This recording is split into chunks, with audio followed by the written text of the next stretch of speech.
रोग अगर इश्क का हो तो बर्बाद कर देता है, अगर रोग किताबों का हो तो आबाद कर देता है। हेलो दोस्तों, मैं हूं इरफान रजा। स्वागत है आपका मेरे YouTube चैनल पर। तो दोस्तों, अगर आप नए हैं तो मेरे चैनल को सब्सक्राइब कीजिए और साथ में बेल आइकन को भी दबा लीजिएगा ताकि मेरी हर रोज की वीडियो की नोटिफिकेशन आपको टाइम पर मिल सके। तो दोस्तों, आज मैं आपको बताऊंगा डीएनए और आरएनए के बारे में कि डीएनए क्या होता है, कहां पाया जाता है, इसको किसने देखा, इसकी खोजकर्ता कौन है, इसका स्ट्रक्चर क्या है, सब कुछ मैं आपको जानकारी दूंगा। बने रहिए मेरे साथ। तो दोस्तों, चलते हैं टॉपिक पर। तो देखिए, न्यूक्लिक एसिड मतलब केंद्रिका अम्ल, ये कहां पाया जाता है? केंद्रक में पाया जाता है। तो केंद्रिका अम्ल देखिए, ये डीएनए और आरएनए कहां पाए जाते हैं? सबसे मुख्य भाग ये, सबसे मुख्य काम ये है कि डीएनए और आरएनए कहां पाया जाता है। ठीक, तो सबसे पहले देखिए, ये क्या है मेरा? अंडा। क्या है? अंडा है नहीं भाई, इसको मैं बना रहा हूं कोशिका, सेल। क्या है? कोशिका सेल। ठीक, इसमें क्या है? न्यूक्लियस मतलब केंद्रक, न्यूक्लियस मतलब केंद्रक, एन। ठीक, तो इसमें क्या उपस्थित रहता है? डीएनए और आरएनए उपस्थित रहते हैं। डीएनए और आरएनए उपस्थित किसमें रहते हैं? कोशिका के सेल के न्यूक्लियस यानी केंद्रक में डीएनए और आरएनए उपस्थित रहते हैं। तो एक सवाल मेरे से यह उठ रहा है कि क्या डीएनए केवल कोशिका के केंद्रक में ही उपस्थित रहता है या फिर कहीं और भी रहता है? सोचिए। तो देखिए, डीएनए जो है कि कोशिका के केंद्रक के अलावा माइटोकॉन्ड्रिया और पेड़ पौधों के क्लोरोप्लास्ट में भी रहता है। ठीक, तो अगरचे कोई आपसे पूछे कि डीएनए और आरएनए कहां रहते हैं, तो कोशिका के न्यूक्लियस के अलावा माइटोकॉन्ड्रिया में और पेड़ पौधों के क्लोरोप्लास्ट में भी ये रहता है। ठीक, तो आप सब तो डीएनए के बारे में जानते हैं कि नहीं जानते हैं? नहीं जानते हैं ना, तो मैं बता रहा हूं ना, तो देखिए ना। तो आप देखो, डीएनए का फुल फॉर्म क्या होता है और आरएनए का फुल नाम क्या होता है? तो क्या होता है? Deoxyribose nucleic acid. Deoxyribose nucleic acid, ये किसका नाम है? डीएनए का। और आरएनए का क्या हो गया? अगरचे आपको डीएनए का नाम फुल पता हो गया तो आरएनए का इजी है, क्योंकि ये जो डाईऑक्सी है इसको छोड़ दीजिए, इसके बाद लिख दीजिए राइबोज न्यूक्लिक एसिड। आरएनए को याद करने की कोई जरूरत नहीं है, राइबोज न्यूक्लिक एसिड। ठीक, तो अब मैं आपको बताऊंगा कि ये डीएनए कहां पाया जाता है, कैसे पाया जाता है। ठीक, देखिए, डीएनए जो है कि कोशिका के यानी सेल के न्यूक्लियस में पाया जाता है। तो डीएनए के बारे में हम पहले आपको कुछ जानकारी दे देते हैं। ठीक, तो डीएनए को सबसे पहले किसने देखा यानी कि फर्स्ट टाइम किसने अवलोकन किया? तो कार्लसबर्ग ने। ठीक, तो सवाल इसी ये भी होता है कि डीएनए को किसने देखा सबसे पहले और डीएनए के खोजकर्ता कौन है, ये अलग क्वेश्चन है। डीएनए के डिजाइनर कौन है, खोजकर्ता कौन है, इसकी संरचना देने वाले कौन है, तो ये अलग क्वेश्चन है। ठीक, डी मतलब कि और क्वेश्चन आता है कि न्यूक्लियस एसिड के कौन से दो भाग हैं? तो डीएनए और आरएनए है। ठीक, तो अब डीएनए के खोजकर्ता कौन है, फर्स्ट टाइम किसने देखा? तो मैं बता दिया कि फर्स्ट टाइम किसने देखा, तो डीएनए को फर्स्ट टाइम कार्लसबर्ग ने देखा। और इसको खोजकर्ता यानी डिजाइन किसने दिया? तो क्रिक और वाटसन ने इसका स्ट्रक्चर, ओरिजिनल स्ट्रक्चर दिया और इसका डिजाइनिंग बताया कि ये किस प्रकार है। तो डिजाइन मैं आपको बताता हूं पहले, बाद में पहले इसके बारे में जान लेते हैं। ठीक, तो डीएनए क्या करता है? ये जेनेटिक इंफॉर्मेशन देता है। क्या देता है? सूचना यानी जानकारी देता है। तो मैं सब कुछ आपको बताता हूं आगे में। देखिए, अब आपको तो पता है कि हमारा शरीर जो है अनेक कोशिकाओं से मिलकर बना है। हमारा शरीर अनेक कोशिकाओं से मिलकर बना है। अगर हम उसमें से एक कोशिका निकाल कर देखते हैं और उसको माइक्रोस्कोप से जूम करके देखते हैं, कोशिका में से केंद्रक निकालते हैं और उस केंद्रक में से जूम करके माइक्रोस्कोप से देखते हैं, तो दिखता मेरे को क्या है? गुणसूत्र। क्या दिखता है? क्रोमोसोम, गुणसूत्र दिखता है, जिसकी संरचना कैसी है? एक्स के आकार की, मतलब द्विकुंडलित है, मतलब सॉरी एक्स के आकार की होती है जोड़े में। यह क्या है? क्रोमोसोम, यानी ये क्या है? गुणसूत्र है। ठीक, क्रोमोसोम गुणसूत्र। अब ये बताइए कि ये जोड़े में ही कितने हैं? मानव में जोड़े में कितने हैं? मानव में कितने जोड़े में गुणसूत्र पाया जाता है? जोड़े में पूछा जा रहा है तो कितने? 23 जोड़े मानव में पाया जाता है, और संख्या में पूछा जाएगा तो 46। ठीक, तो ये मतलब कि याद रखिएगा, ध्यान दीजिएगा कि 23 जोड़े मानव में गुणसूत्र पाए जाते हैं जोड़े में, और संख्या में 46। ठीक, तो अब ये देखा गया कि ये तो इसके आकार के। अब देखिए जोड़े में कैसे है, यदि एक तो ये हो गया इस पार्ट का और एक तो इस पार्ट का, ये मैं क्रॉस इसलिए कर दिया आपको बताने के लिए कि ये जोड़े में क्यों है। ठीक, तो ये एक इस पार्ट का हो गया और एक इस पार्ट का हो गया, इसलिए क्या है? जोड़े में। ठीक, तो अब देखा गया क्या इसके अंदर कुछ और है? ये क्या है? केवल ऐसे है या फिर इसके अंदर कुछ और है, ये देखा गया। तो आप जानते हैं कि फुटबॉल तो देखे होंगे। ठीक, तो क्या उसके फुटबॉल के अंदर और भी कुछ है? इसकी जानकारी के लिए आपको क्या करना पड़ेगा? पहले फुटबॉल को फोड़ना पड़ेगा या फिर किसी भी चीज से काटना पड़ेगा। ठीक, तो फिर उसी प्रकार इसको क्या किया गया? इसको और पकड़ के खींचा गया। कैसे खींचा गया? तो ये इस प्रकार का बना। जब इसको खींचा गया तो फिर ये किस आकार की आकृति बन गया? ये आप लोग तो जलेबी खाए हैं ना आप लोग क्या गया? जलेबी खाए हैं ना, तो ये इसी प्रकार का गया। रिंग देखे ऐसे। ठीक, तो वो उसी आकार का हो गया। तो ये क्या मिला मेरे को?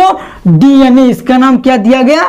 डीएनए। ठीक, तो और एक वैज्ञानिक का नाम है जोहानसन नाम है। ठीक ना, तो वो क्या किए गए? जोहने गए। मतलब देहात में देखने को क्या बोलते हैं? जोहने, मतलब बोलते हैं ना जोहने गए, तो वही क्या किए? देखने गए। जोहानसन नाम वैज्ञानिक। तो उन्होंने देखा कि ये और गए और इसको और पकड़ के खींचे, तो फिर वो किस प्रकार की आकृति बना दिया? देखिए सर्प देखें आप लोग, तो इसमें 2 सर्प के रूप में दे दिया। ये देखिए, ये इस प्रकार की आकृति बन गई। तो ठीक, इसके अंदर कुछ देखा गया, तो ये फिर क्या बन गया? जीन। ठीक, तो जोहानसन नाम के वैज्ञानिक जो गए थे, उन्होंने डीएनए को और पकड़ के खींचा, तो ये इस प्रकार की आकृति बन गई। ठीक, तो क्या है ना कि अगरचे इसको मिलाया जाए, जीन को मिलाया जाए तो डीएनए बना। केवल ग्रुप का डिफरेंट है, ग्रुप का अंतर है दोनों एक ही। मतलब अगरचे जीन को समेटा जाए, मिलाया जाए, तो ये फिर डीएनए बना, और डीएनए को समेटा जाए तो क्या बनेगा? गुणसूत्र बनेगा, क्रोमोसोम बनेगा। ठीक, समझ में आ गया? तो देखो अब वाटसन और क्रिक है। जोहानसन जो थे, उन्होंने तो केवल ऐसे इसका खींचकर बना छोड़ दिया। ठीक, और अवलोकन करके छोड़ दिए कार्लसबर्ग ने। ठीक, तो खाना बनाने वाले केवल खाना बना के छोड़ देते हैं, तो अब खाने वाले की तो जरूरत पड़ती है, तो खाने वाले आते हैं ना। तो उसी प्रकार भैया हमारे वैज्ञानिक वाटसन और क्रिक आए, और उन्होंने उसके बारे में पूरी जानकारी निकाली, पूरी स्ट्रक्चर निकाले। तो देखिए, उन्होंने बताया कि इसका स्ट्रक्चर कैसा बनेगा, कैसा होता है। तो देखिए उसका स्ट्रक्चर डीएनए का द्विकुंडलित डीएनए। ठीक, तो आप द्विकुंडलित डीएनए होता है, ये उन्होंने बताया, सिद्ध किया।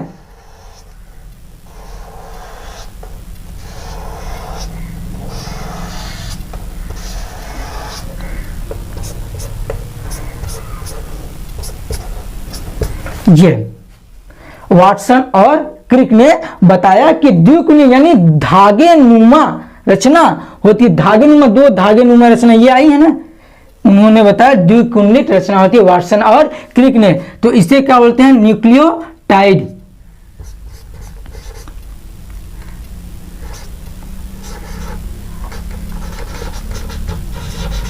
इसे क्या बोलते हैं? न्यूक्लियोटाइड। और यहाँ पे जो मिल रहा है ना, यहाँ पे जो मिल रहा है, इसे बोलते हैं क्लोरोटाइड।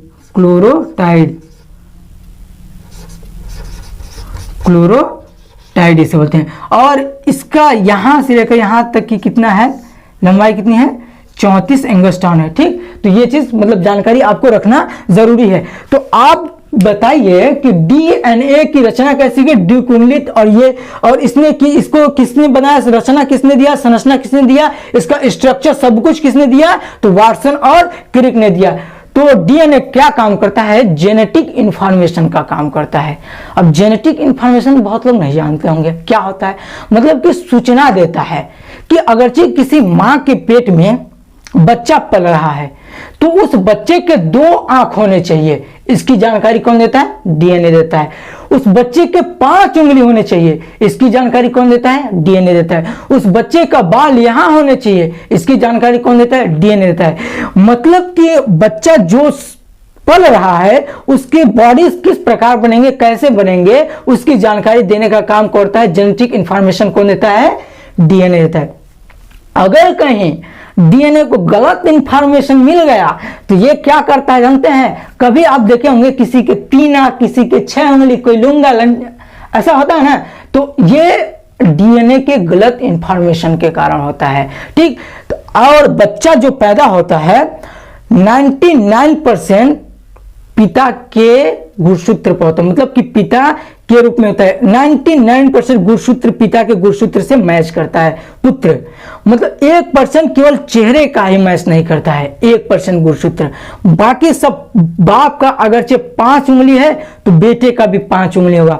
बाप की अगर 2 आंखें हैं तो बेटे के भी 2 आंखें होंगे। बाप के अगर 2 हाथ हैं तो बेटे के भी 2 हाथ होंगे। ये क्या है, 99% जो है पिता का गुणसूत्र पुत्र के गुणसूत्र से क्या करता है, मैच करता है। अगर कहीं गलत इंफॉर्मेशन मिला डीएनए को तो वही 5 की जगह पर 6, 2 की जगह पर 3 यही कर देगा। और अगरचे कहीं उसको इंफॉर्मेशन न मिलता तो कहां से पता चलता कि मुंह यहाँ है, कान यहाँ है, नाक यहाँ है। ठीक, तो कोई पता नहीं चलता, खाते हैं हाथ से, सुनते हैं हाथ से, है पता नहीं चलता। तो ये सब डीएनए क्या करता है, इंफॉर्मेशन देने का काम करता है। आप लोग तो सीआईडी देखते हैं ना, दया कुछ तो गड़बड़ है, चेक करो, तुम्हारे नसों में तो खून हो रहा है, नहीं तो गन्ने का जूस बहेगा। तो भाई आप लोग सीआईडी देखते हैं ना, तो उसमें क्या होता है कि कभी किसी भी रूप में एक सबूत मिलता है, माना कि एक बाल ही मिल गया, एक कतरा ही मिल गया खून का, उंगली का छाप में ही मिल गया, तो वो लोग क्या करते हैं, बाल को लिया करके डीएनए मैच करते हैं, खून का डीएनए मैच करते हैं, उंगली का डीएनए मैच करते हैं, डीएनए मैच करके खूनी का पता करते हैं। तो ये काम कौन करते हैं, सीआईडी लोग करते हैं। तो डीएनए समझ में आ रहा है ना कुछ। ठीक, तो आप लोग तो अक्सर में पैसा निकालते हैं, स्टेट बैंक गए भाड़ में, यूनियन बैंक गया भाड़ में, पंजाब गया भाड़ में, लाओ आधार कार्ड, लगाओ अंगूठा, लाओ पैसा। ठीक, तो आप क्या पता है कि जो अंगूठा लगाते हैं वो क्या करते हैं, जब आप आधार कार्ड बनवा रहे थे उस टाइम में आपने मैच कराया था डीएनए अपना 5 उंगलियों का, तो जब आप पैसा निकालें उस वक्त भी फिंगर क्यों लगाते हैं, कि ताकि ये आधार कार्ड डीएनए मैच कर रहा है आपसे या नहीं, ये आधार कार्ड आप ही का है या नहीं, तो समझ में आ रहा है डीएनए। ठीक, तो ये चीज है डीएनए की पूरी जानकारी, जेनेटिक इंफॉर्मेशन देने का काम कौन करता है, डीएनए करता है, डाईऑक्सीराइबोस न्यूक्लिक एसिड। ठीक, तो और मैं आपको बताता हूं आरएनए के बारे में। ठीक, तो डीएनए क्या होता है, द्विकुंडलित होता है, द्विकुंडलित मॉडल होता है, और आरएनए क्या होता है, एक कुंडलित मॉडल होता है। आरएनए इस आकृति का होता है, सांप तो देखे ना, बस 2 सांप लगा दिए हो गया, और है क्या इसमें। ठीक, तो ये क्या है, आरएनए इस आकृति का होता है। ठीक, तो ये चीज डीएनए और आरएनए के बारे में आपको जानकारी मैंने दे दिया अच्छे तरीके से। और अगरचे डीएनए और आरएनए की जानकारी आपको अच्छी लगी तो लाइक कीजिए, कमेंट्स कीजिए और अपने दोस्तों में शेयर कीजिए। दोस्तों मिलते हैं नेक्स्ट वीडियो में, धमाल मचा दीजिए, मान लीजिए स्क्रीनशॉट।